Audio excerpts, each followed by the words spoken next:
میں کہتا ہوں اللہ عز و جل نے قانون جو بنایا ہے، اس قانون کے اندر پروردگار جل جلالہ نے اتنی فلیکسیبلٹی رکھی ہے کہ دنیا کا کہیں کا بھی کوئی بھی مسلمان، کسی غریب مسلمان کا معاملہ ہو، امیر مسلمان کا معاملہ ہو، تندرست مسلمان کا معاملہ ہو یا معذور مسلمان کا معاملہ ہو، ہر کوئی مسافر کا معاملہ ہو، وہ اسلام کے قانون کو اچھی طریقے سے فالو کر سکتا ہے۔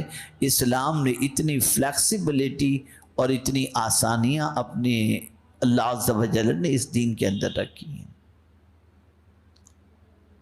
ایک بہت غلط کانسیپٹ، ایک بہت غلط سوچ امت مسلمہ کے دل میں پیدا ہو گئی کہ ہم آج مسلمان بن کر کے رہیں گے تو ہم پریشان رہیں گے، اور معاذ اللہ یہ مینٹلٹی بھی بن چکی ہے کہ اسلام معاذ اللہ ہماری ترقی اور ہماری کامیابی میں معاذ اللہ رکاوٹ ہے۔ آئیے میں دو واقعات آپ کی سماعتوں کے حوالے کروں تاکہ آپ فکر صحابہ کو سمجھ سکیں اور محسوس کر سکیں کہ صحابہ کرام علیہم الرضوان کس بات پر سب سے زیادہ فخر کیا کرتے تھے۔ سیدنا فاروق اعظم رضی اللہ المولا تبارک و تعالی عنہ حج کے سفر سے واپس ہو رہے تھے،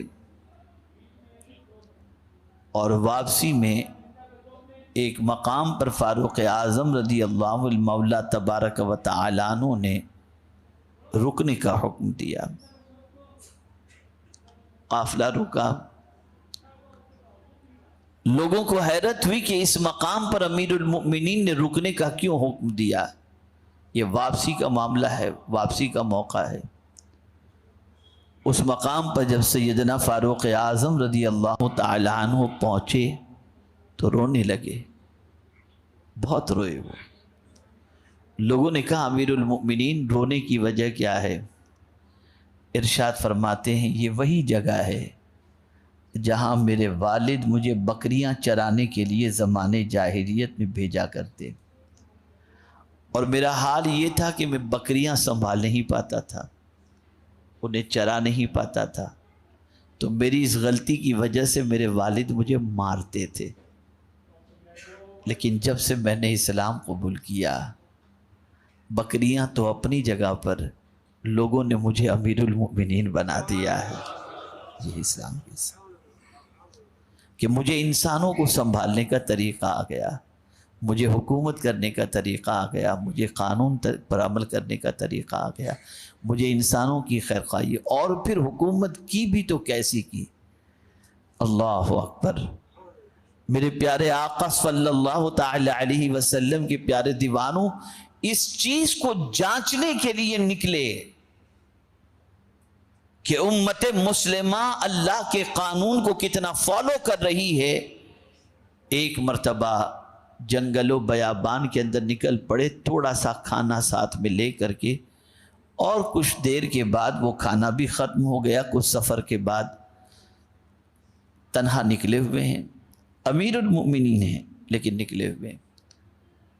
آپ جب نکلتے نکلتے جنگل و بیابان کے اندر ایک مقام پر پہنچے جہاں ایک نوجوان بکریاں چرا رہا تھا، بکریاں چرا رہا تھا۔ اس نوجوان کو آپ نے سلام کیا، نوجوان آپ کو نہیں پہچانتا تھا، سلام کا جواب دیا اس نے۔ امیر المؤمنین نے فرمایا مسافر ہوں، بھوک لگی ہے، کسی بکری کا دودھ دوہ کر کے مجھے دے دو تاکہ میں اپنے پیٹ کی آگ کو بجھا سکوں۔ بکریاں چرانے والے چرواہے نے جواب دیا مسافر میں بکریوں کا مالک نہیں ہوں، بکریوں کا مالک کوئی اور ہے، میں تو چرواہا ہوں، اور اپنے مالک کی اجازت کے بغیر میں بکری کا دودھ دو کر تمہیں نہیں دے سکتا۔ فاروق اعظم سمجھ گئے کہ اس کے اندر قانون کو فالو کرنے کا جذبہ موجود ہے۔ امتحان دیا کہ ایک کام کر، میں تجھے اچھی رقم دیتا ہوں، یہ بکریوں کا ریوڑ ہے، اتنی ساری بکریاں ہیں، ایک بکری کا بچہ ذبح کر کے مجھے دے دے تاکہ میں پکا کے کھا لوں، اور اگر تیرا مالک تجھ سے پوچھے کہ بکری کا بچہ کم کیسے ہو گیا تو کہہ دینا جنگل کے اندر بھیڑیے نے کھا لیا۔ بس اتنا سننا تھا، وہ نوجوان ایک دم جوش میں آ گیا۔ کہا اے مسافر، تم یہ سمجھتے ہو کہ جنگل کے اندر میرا مالک مجھے نہیں دیکھ رہا اور میں بکری کا بچہ تمہیں بیچ کر اپنی دنیا جمع کر لوں اور پوچھے تو میں جھوٹ بول لوں؟ لیکن اے مسافر، میں تجھ سے پوچھنا چاہتا ہوں، بکریوں کا مالک تو نہیں دیکھ رہا، کیا سب کا مالک بھی نہیں دیکھ رہا ہے؟ اتنا سننا تھا کہ فاروق اعظم کی آنکھوں سے آنسو نکل گئے۔ اس نوجوان کو گلے سے لگایا اور ارشاد فرمایا، جب تک کلمہ پڑھنے والوں میں تم جیسے نوجوان موجود ہیں، اسلام کے بڑھتے ہوئے سیلاب کو دنیا کی کوئی طاقت نہیں روک سکتی۔ یہ دین کو فالو کرنا ہے۔ ہم پوری زندگی نفس کو فالو کر رہے ہیں، پوری زندگی خواہش کے غلام بن کر کے ہم زندگی گزار رہے ہیں، اور ہم یہ سمجھ رہے ہیں کہ دولت کہیں سے کہاں سے کیسے جیسے تیسے دولت چاہیے، ڈھابے پہ کھانا چاہیے اور عیش و عشرت چاہیے۔ یہ سوچ ہم نے بنا لی ہے۔ یاد رکھو، یہ سوچ ہمیں تباہی کے دہانے پر پہنچا دے گی اور بربادی کے دہانے پر پہنچا دے گی۔ سب سے بڑا نقصان یہ ہوگا، ہمارے سینے سے اللہ عز و جل سکون کی دولت کو چھین لے گا، اطمینان ختم ہو جائے گا، طمانینت قلب کی دولت سے ہم محروم ہو جائیں گے۔ آپ کہتے ہیں کہ دین ہمیں عزت نہیں دیتا، آئیے اور سنیے آپ۔ حضرت ابو عبیدہ ابن جراح رضی اللہ المولا تبارک و تعالی عنہ، ان سے جب عیسائیوں نے کہا کہ ہم بیت المقدس کی چابی تمہارے امیر المؤمنین فاروق اعظم کے ہاتھ میں دیں گے، تو حضرت ابو عبیدہ ابن جراح جو عشرہ مبشرہ میں سے ہیں، انہوں نے خط لکھا فاروق اعظم رضی اللہ تعالی عنہ کو، امیر المؤمنین یہ چابی آپ کے حوالے کرنا چاہتے ہیں، آپ تشریف لائیں۔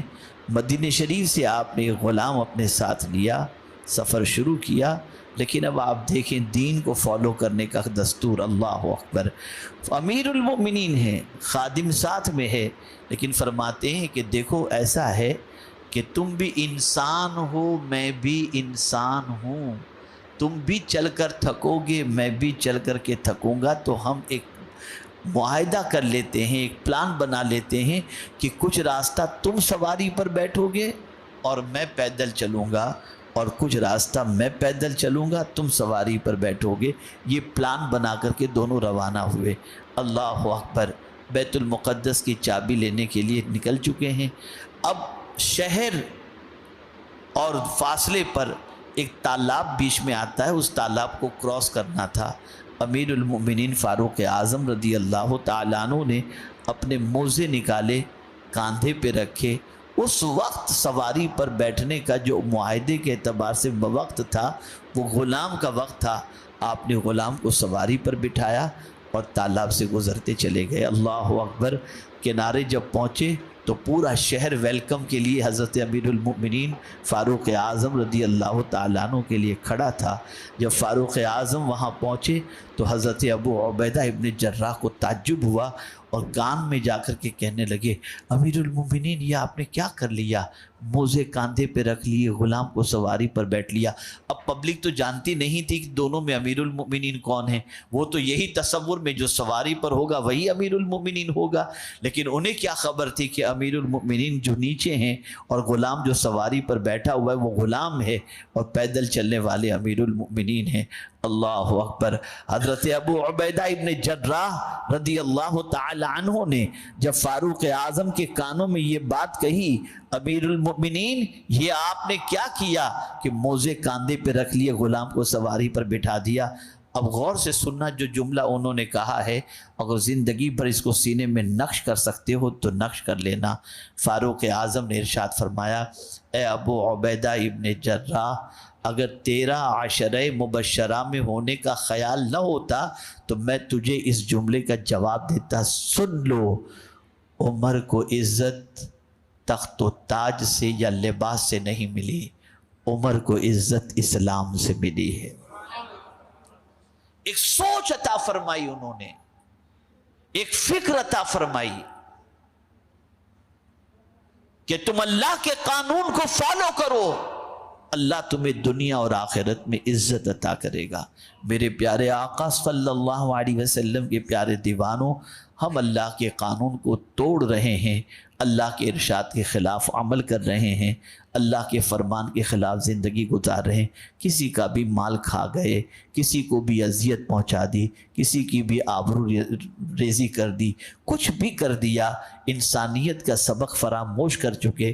رسول اعظم صلی اللہ علیہ وسلم کی سیرت طیبہ سے ہم نے غفلت برتی، نتیجتاً آج ہماری زندگی یہ ہے کہ سب کچھ ہوتے ہوئے خوف و ہراس کے ماحول میں ہم اپنی زندگی گزار رہے ہیں، اور تباہی اور بربادی ہمارا مقدر بنتی جا رہی ہے۔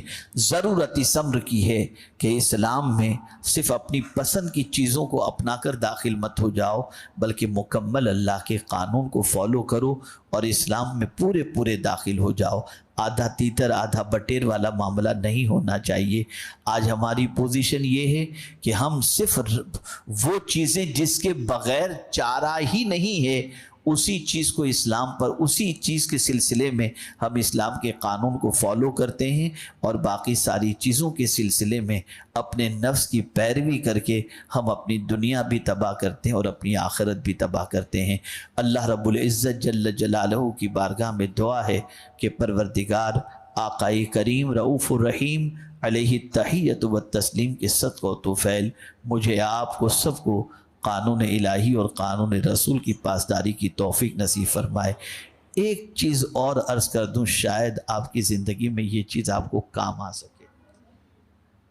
اللہ اکبر، ہم اس حد تک اسلام کے قانون کو اسلام کے قانون سے دور ہو چکے ہیں کہ کیا بتاؤں۔ چھینک آتی ہے، چھینک، کسی کے ساتھ بیٹھے ہوئے چھینکا، سوری یہ کہہ دیتے، یہ کہاں سے ہم نے سیکھا؟ آپ کو معلوم ہے چھینک کب آتی ہے؟ آپ کی سانس رک جاتی ہے، اور جب چھینک آتی ہے نا تو چھینک آتی ہی آپ کی سانس شروع ہو جاتی ہے۔ سرکار نے فرمایا جیسے ہی چھینک آئے الحمدللہ کہو کہ اللہ نے تمہیں نئی زندگی عطا فرمائی، اور تم سوری کہہ رہے ہو۔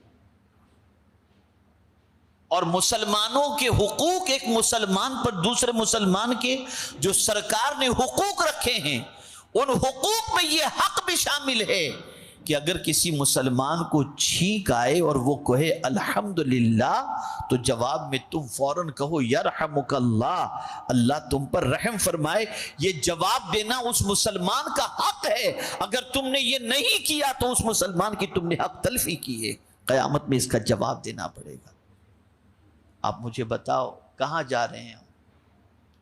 کتنا اسلام چھوڑ کر کے چلو گے؟ کتنا دور بھاگو گے؟ تو اے رسول اعظم صلی اللہ علیہ وسلم کے دیوانوں، پڑھو اسلام کو۔ اسلام نہ کسی پر زیادتی کا حکم دیتا ہے، نہ دہشت گردی کا حکم دیتا ہے۔ اسلام امن کا اتنا عظیم مذہب ہے کہ اس کے دستور پر عمل کرنے والا انسان دنیا کے لیے نفع بخش بن جاتا ہے۔ اللہ ہم سب پر کرم کی نظر فرمائے۔ وما علینا الا البلاغ المبین۔